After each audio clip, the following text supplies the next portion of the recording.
Happy New Year, everyone. Welcome to 2017, and it's the I Got Issues Wednesday comic call here for the first time this year. I'm the Near Mint Nerd, although today I'm more of a very fine plus nerd. I have a bit of a cold that's been bugging me for the last couple days, so please excuse, the even more nasally sound of my voice this week than usual. But it's another great week. I got a ton of books, and why are we wasting time? Let's get right to it. See you on the other side.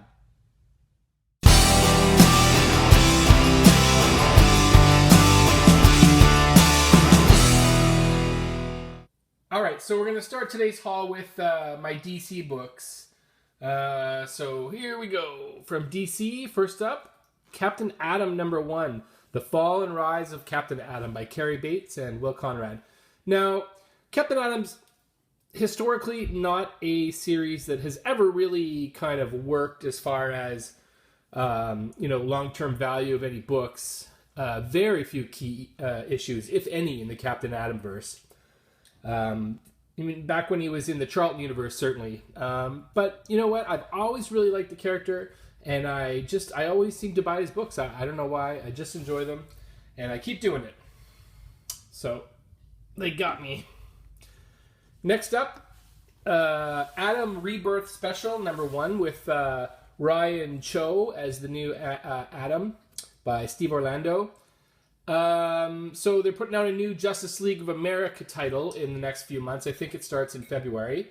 And I think they're putting out a Rebirth character book for one-shot for each of those characters.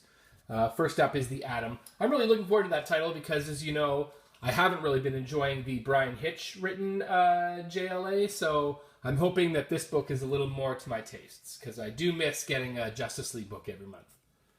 Next up, we have Green Lantern, the Phantom Lantern. I believe this is the final chapter in the Phantom Lantern story, which has been pretty good. I'm not completely up on it, but it did introduce a new, very interesting Lantern who had kind of the ring built into his body at a time, and really interesting story by Sam Humphries.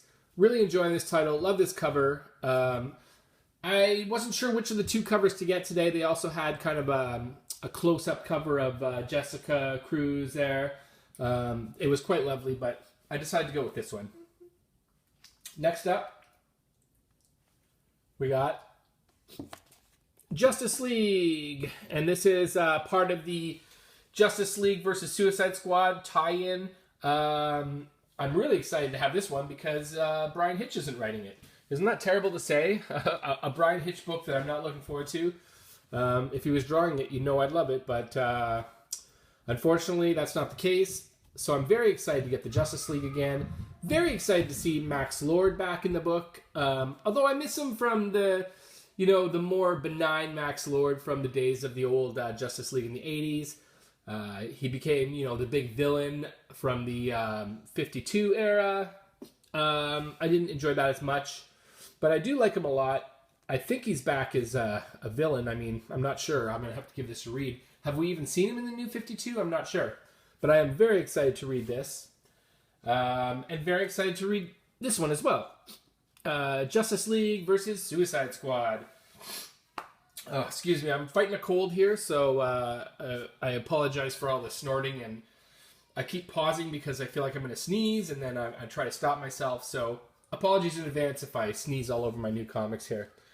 So Justice League versus Suicide Squad #3 of 6. This is weekly. I love it. It's kind of like, it's kind of spoiling me though. I kind of feel like, the Netflix of comics, you want your title to come out faster.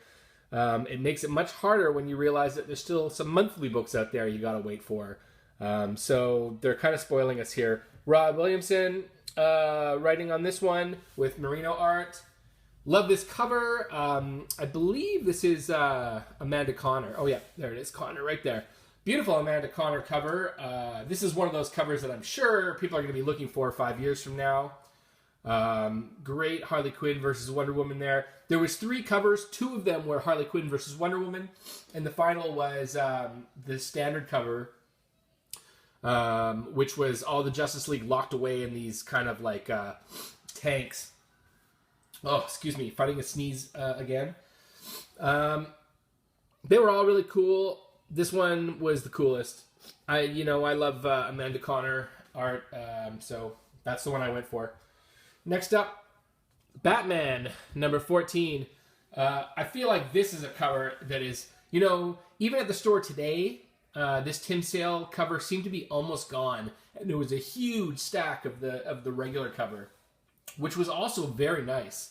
Also had Batman and Catwoman on it.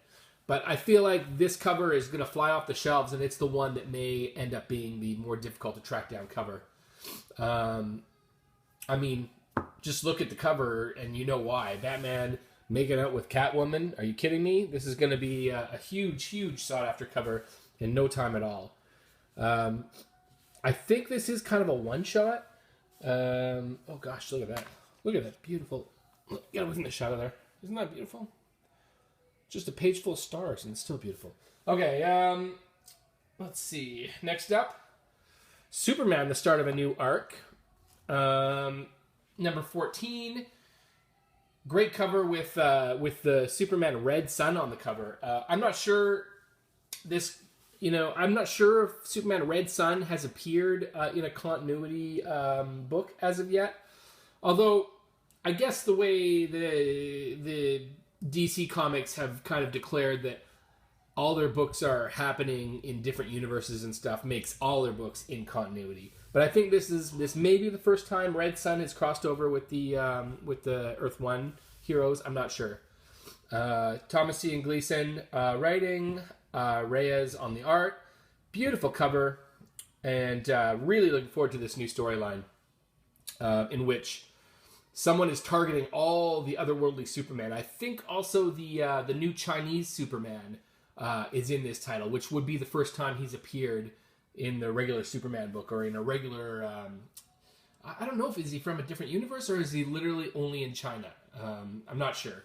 But I think he appears in this comic, or this storyline at least, as well. Okay, we're going to switch over to Marvel now. Let me clear the deck here a little bit without getting fingerprints on everything. All right. First up, we got Deadpool the Duck. Number 1. Geez, it looks like I put a big dent in it already. Good thing I'm not taking this for CG. Yeah, look at that big old dent on it. Serves me right for not putting them in comics before I did this video. Or putting them into bags. Sorry. Anyways, Deadpool the Duck. So I guess the conceit behind this miniseries, I think it's 6 issues, is that somehow Deadpool and Howard the Duck get combined together to create Deadpool the Duck. So, clearly it's a funny book. It's kind of wearing its comedy on its sleeve. I'm actually not a huge Deadpool fan, but I do love Howard the Duck. I have most of the Howard the Duck issues from the past in all the many different iterations of his title. Excuse me. Stuart Moore wrote this one. Anyone who's watched some of my other videos know that I'm a big Stuart Moore fan. But it's because I know him personally as well, although I am a big fan of his work. And I'm just so happy and thrilled for him that he's back in the Marvel Universe proper, working on the titles. Very exciting. Very excited for him. Make sure you support him. He's a great guy. Works really hard. Next up, we got Hawkeye number 2, Where Trouble Lurks. Bishop works. What? Bishop? Is this Marvel? No. Must be some new guy. Kelly Thompson doing the writing. Leonardo Romero on art. Beautiful, beautiful cover. Kind of understated with the the light tones and stuff. I really like that. I haven't read the first issue yet. I'm gonna read it. I'm gonna get maybe even 3 and read it all together as one, which is how I tend to give new books a chance. I often don't just read the first issue because, like a pilot of a TV show, a first issue often has what I call pilot-itis.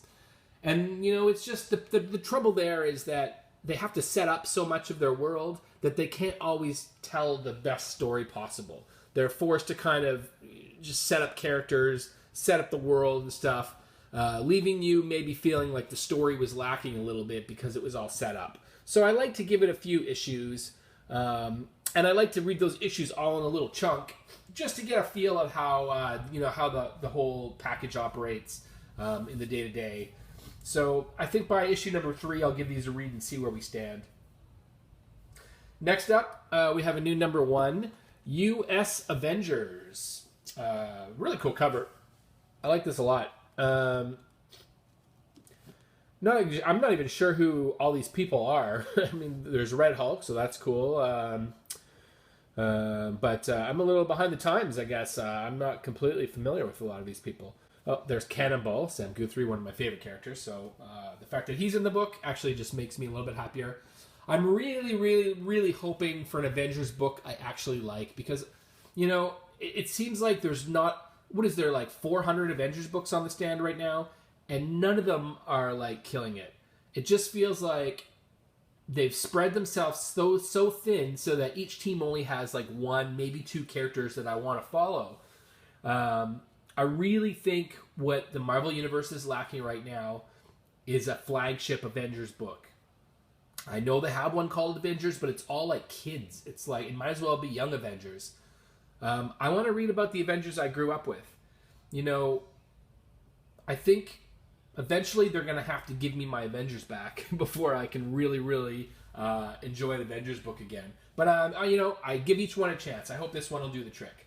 That brings me to today's book of the week, which is, in fact, U.S. Avengers. But it's the variant covered U.S. Avengers because I'm a Canadian and I love this U.S. Avengers number 1 variant cover with Deadpool, Avenger of Canada. Why is Deadpool the Avenger of Canada? I'm guessing because Ryan Reynolds is Canadian. I guess that makes the most sense because certainly the character isn't. I would have thought even Wolverine or North Star or Sasquatch or Puck or someone like that from the Alpha Flight would be more appropriate. Daredevil really has no ties to Canada unless you kind of peel back the onion and break the fourth wall and realize that Ryan Reynolds is Canadian. So I assume that's it. All right, so that's the book of the week this week. I hope it lives up to that. We'll soon see. I'm going to read that probably today. I know I just said I like to give new titles 3 issues, but I'm going to dive right into this one and see where it sticks because I'm a longtime Avengers fan and I've just got, you know, I just really want to read a good Avengers title again. I got one book here from last week that I just picked up because I missed it. I just didn't see it on the stands, I guess, and I saw it today. So I picked it up. Scooby-Doo Team Up featuring Harley Quinn. I just really like Scooby-Doo, to be honest. I grew up with Scooby-Doo. My kids like Scooby-Doo. We still like watching the straight-to-video Scooby-Doo movies they put out once a year. So when I saw Harley Quinn in there, I thought that was really fun, and we snatched it up. I snatched it up. So, you know, if this isn't a spec buy, I'm not going to flip this and CGC it and, you know, try to sell it. It's actually a comic I'm going to probably read and enjoy having in my collection. Today was also the last day of the half-price sale at my comic store. So I took advantage really quickly, just went through the bins to see what's still there. And so I picked up Star Wars number 1.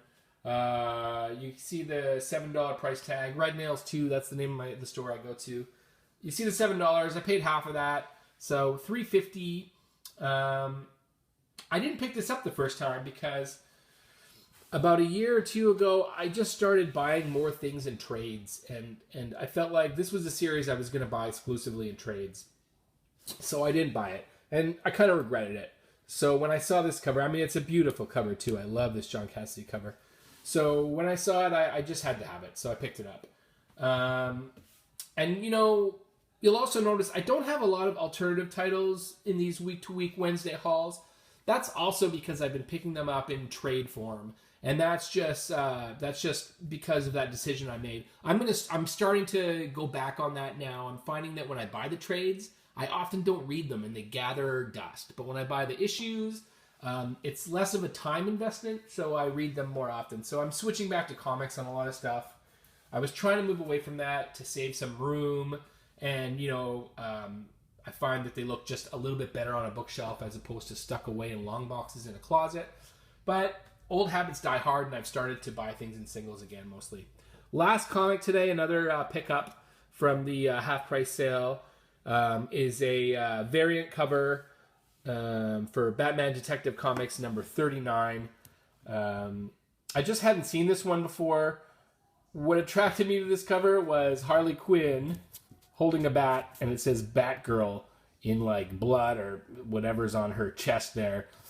Just the idea that she's calling herself Batgirl because she's got a baseball bat now. I thought that was funny enough to justify a pickup. And so pick it up I did. And I like the na na na na na na na na na na na na in the background. That's really funny. Plus it was $4.50. What are you gonna do, right? It's half price, $2.25. That's half. That's cheaper than cover. So why the heck not? All right, guys, that's it for the haul. So I'm gonna send you back to me, and I'll check you later. Well, that's the haul for this week. What'd you guys think? All right. Nobody asked the crickets. I was talking to the humans in the room. Hopefully you enjoyed it. We're going to have lots more. I got another haul video probably coming up on Friday. So please subscribe, send me a comment, hit like, do all that great stuff that helps keep the lights on here at I Got Issues. I'm the Near Mint Nerd, and I'll see you next time.